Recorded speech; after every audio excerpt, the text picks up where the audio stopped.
Kan? Kenapa proses-proses penyidikan ini kok terjadi penyimpangan pembiasan yang begitu besar? Kalau teorinya penyertaan, kenapa si Nazarudin menjadi tersangka? Kenapa yang turut serta tidak jadikan tersangka? Ini kan sebuah pertanyaan yang tidak bisa dijawab. Kenapa orang ini diperiksa di saksi-saksi di KPK? Kenapa orang ini diperiksa di hotel? Ini yang bagian misteri yang tidak bisa dijawab oleh KPK. Oleh karena itu, kita Ya ada itu, ya ada. Saya minta udah meninggalkan tempat.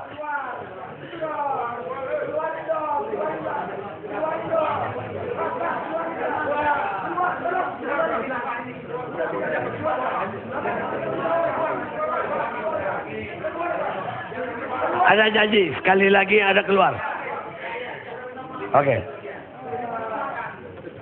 Ya banyak sesungguhnya fakta-fakta persidangan, ya kan, yang seharusnya juga digali oleh hakim.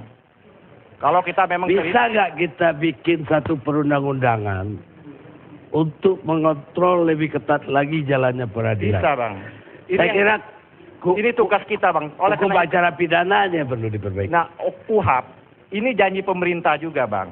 Pemerintah itu, Menteri Hukum itu bulan Oktober kemarin berjanji untuk menyampaikan naskah itu kepada DPR. Tapi sampai sekarang kita tidak pernah mendengar berita itu. Oktober tahun berapa? Tahun kemarin. Oh. Kitab Undang-Undang Hukum Pidana juga tidak seperti itu. Oleh karena itu kita sekarang ini di Komisi 3 ingin mensinkronisasi dan mengharmonisasi hukum yang terpencar-pencar itu. Kita dianggap mau melemahkan KPK. Kan ada campaign yang tidak sehat juga. Saya kira hal yang kita ingin melakukan proses. Siapa pertanyaan kita sekarang ini yang melakukan pengawasan terhadap proses penyidikan yang amburadul itu? Tidak ada lembaga yang melakukan pengawasan. Proses BAP, apa betul proses BAP itu dilakukan betul untuk menelusuri proses peristiwa pidana yang ada? Kan juga tidak bisa kita. Saya kira DPR juga berhak untuk mengambil inisiatif untuk itu. Karena bang di sistem hukum kita ini saya mengatakan pada waktu kita amandemen itu pasal 20 itu tanggung Undang-Undang Dasar itu. Kewenangan ada di DPR, tapi harus bersama-sama dengan pemerintah. Pemerintah koma saja tidak setuju, itu pembahasan undang-undang mentok. Ini problem kita di secara ketatanegaraan kita. Ya tapi menurut saya kita ke depan, saya masih percaya kawan-kawan 5 komisioner KPK ini saya masih percaya penuh. Kalau kawan-kawan tadi mengatakan pesimis terhadap pelaku-pelaku lain, ya akan tidak diseret, saya yakin pelaku-pelaku lain akan diseret. Karena Abraham Samad sudah mengatakan, ini pintu masuk. Tapi memang dengan catatan Abang Yoris tadi betul. Memang proses penyidik di KPK ini banyak yang tidak clear. Oleh karena itulah kita minta audit kinerja. Penyidik yang bermain-main, penuntut yang bermain-main, kembalikanlah. Nah akan tetapi apa yang terjadi? Sekarang sudah mulai ada gerakan yang ingin melakukan demoralisasi terhadap Abraham Samad. Ya kan sudah terjadi. Karena Abraham Samad betul-betul pure ingin menegakkan itu. Sudah ada gejolak untuk melakukan perlawanan terhadap besar. Karena Abraham Samad mengatakan, penyidik kalau kau main-main pulang ke Intasi. Sekarang sudah ada gerakan pemberontakan lah atau pembangkangan terhadap Abraham Samad. Dan oleh karena itu saya kira kita masyarakat sipil dan penggiat anti korupsi harus memberikan dukungan terhadap KPK itu.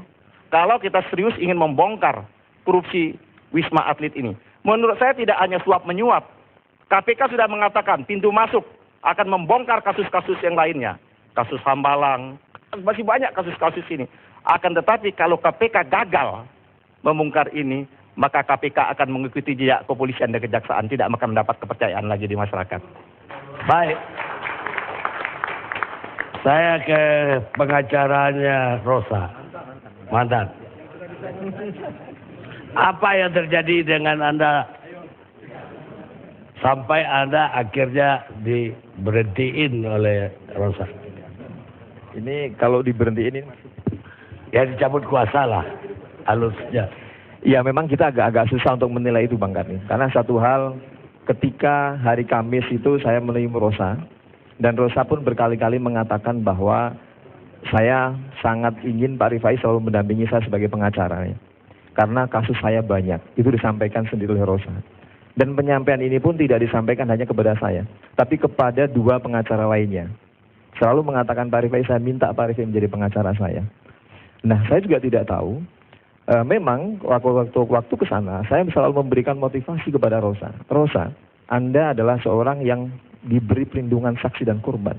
secara hukum mempunyai kewajiban untuk membongkar kasus yang Anda tahu. Kami selalu motivasi itu. Ketika mempunyai keberanian dan Bu Rosa pun menyatakan saya akan memberikan kesaksian, termasuk konfrontir. Dan bahkan Bu Rosa pun akan menyampaikan banyak hal di situ. Ketika saya di sana pun, itu pun ruangannya pun juga disadap. Kalau mereka lembaga penegak hukum itu sensitif, itu akan menjadikan sesuatu untuk masuk mengungkap kasus-kasus yang lainnya. Tetapi apa yang terjadi? Yang terjadi adalah hal yang sebaliknya. Hari Senin kami dikirimi surat, dicabut surat kuasanya. Ada ketemu lagi dengan Rosa Ya, tidak? saya tidak ketemu lagi. Kemudian pada hari yang berbeda, berselang 2 hari kemudian, maka orangnya Bu Rosa menemui saya kembali. Meminta saya menjadi pengacaranya Rosa kembali. Saya jawab, Mas, mohon disampaikan kepada dia. Profesi lawyer adalah profesi yang sangat terhormat. Ketika saya sudah bermain pernah dipecat sekali. Kedua dan ketiga, bagi kami saya tidak mau. Kecuali kalau Anda mau melepaskan bahwa LPSK dari tangan LPSK dan lain sebagainya.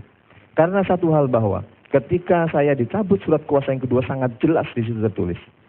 Bahwa saya mencabut pengacara Ahmad Rifai dan saya menyerahkan sepenuhnya kepada KPK dan LPSK. Ini adalah sesuatu yang sangat naif di dunia hukum bagi kita. Ini sesuatu yang sangat memalukan. Ini adalah merupakan suatu pertanggungjawaban moral bagi seorang lawyer ketika memberikan kepentingan-kepentingan kliennya. Tapi katanya Anda mengatakan sesuatu yang dia tidak suruh atau dia tidak mengatakan itu. Ya, kami apapun apa yang kami sampaikan kepada siapapun di situ, saya selalu menyampaikan kepada Bu Rosa. Ada tim layar ada pengacara yang lainnya. Bu Rosa, saya tadi malam diundang TV One, kami sampaikan. Bu Rosa, saya ngomong seperti ini. Jawabannya apa? Iya Pak Rifai, silahkan. Yang penting adalah baik bagi kami. Kami selalu menyampaikan, tidak ada yang tidak kami sampaikan. Ini adalah merupakan bentuk pertanggungjawaban kami secara profesional untuk dalam proses. Apa yang Anda katakan jadi pemicu Anda dicabut kuasanya? Saya melihat tidak masalah itu. Karena saya melihat bahwa Rosa akan punya keberanian untuk mengungkap kasus-kasus yang lainnya. Ini yang menurut saya, kalau kita singkat dengan undang-undang perlindungan saksi dan korban, ini adalah merupakan bentuk yang sangat ketidakberhasilan lembaga LPSK itu. Mestinya ketika seseorang mempunyai keberanian untuk menyampaikan sesuatu kebenaran itu, di dalam pasal 1 ayat 3, itu sangat dijelaskan bahwa LPSK mempunyai kewajiban melindungi hak korban dan saksi. Ayat 3-nya menjelaskan juga hal yang sama. Ayat 6-nya juga sama. Di sana ayat 6 menjelaskan bahwa LPSK mempunyai kewajiban memberikan rasa nyaman kepada saksi dan korban. Di dalam pasal 10-nya lebih jelas lagi menjelaskan bahwa saksi dan korban tidak dapat dituntut secara hukum baik pidana maupun perdata. Ini menggambarkan bahwa negara memberikan perlindungan hukum bagi orang yang mau mengungkap kasus. Jadi Anda anggap klien Anda tidak terlindungi di LPSK? Ya, saya mengatakan dia. Bentuk-bentuk pressure itu saya meyakini diciptakan. Baik, kita istirahat sejenak.